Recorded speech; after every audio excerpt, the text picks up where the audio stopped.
আসসালামু আলাইকুম এভরিওয়ান, কেমন আছেন সবাই? আশা করি সবাই অনেক ভালো আছেন।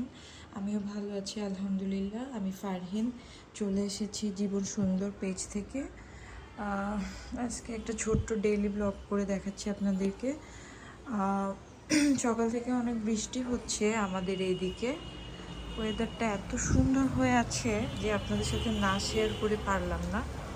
দেখুন কি সুন্দর হয়ে আছে। ক্যামেরাতে আসলে ওভাবে বোঝা যাচ্ছে না, বাট আসলে খুব সুন্দর হয়ে আছে। সকাল সকাল আমি এখন আমার রান্না বান্নার কাজ শুরু করে দিব। এদিকে আমার হাজবেন্ড আর বাচ্চারা এখনো ঘুমে।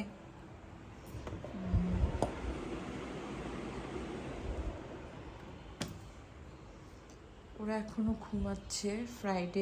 ফ্রাইডেতে ওরা একটু দেরি করে উঠে। খাগড়াছড়ি থেকে আম্মু অনেক আম পাঠিয়েছিল, তো কিছু আম আমরা খাচ্ছি, আবার কিছু আম আমরা ফ্রিজ আপ করে রেখে দিব। ম্যাক্সিমাম আম এখানে পেকে গেছে, তো ভাবছি যে ফ্রিজ আপ করে রেখে দিব, পরবর্তীতে বাচ্চাদের জন্য জুস করে দেওয়া যাবে। এখানে আজকে রান্নার জন্য আমি করলা ভাজি নিয়েছি, করলা ভাজি করব, পটল দিয়ে রুই মাছ রান্না করব, আর হচ্ছে এখানে আমি খাসির মাংস ভিজিয়ে দিয়েছি, একটু খাসির মাংস ভুনা করব।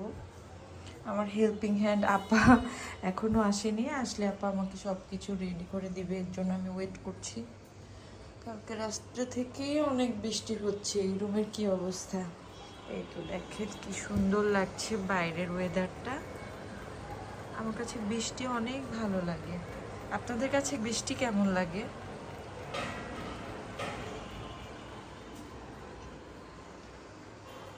লন্ড্রির কাপড়গুলো ভুলে গিয়েছি, এগুলো লন্ড্রি থেকে সব নিয়ে এসেছি, ভাঁজ করে রাখবো। এই তো আপা আসা পর্যন্ত ওয়েট করি, দেন আপনাদের সাথে আবার রান্নার ব্লগ নিয়ে চলে আসবো, রান্নার ভিডিও নিয়ে।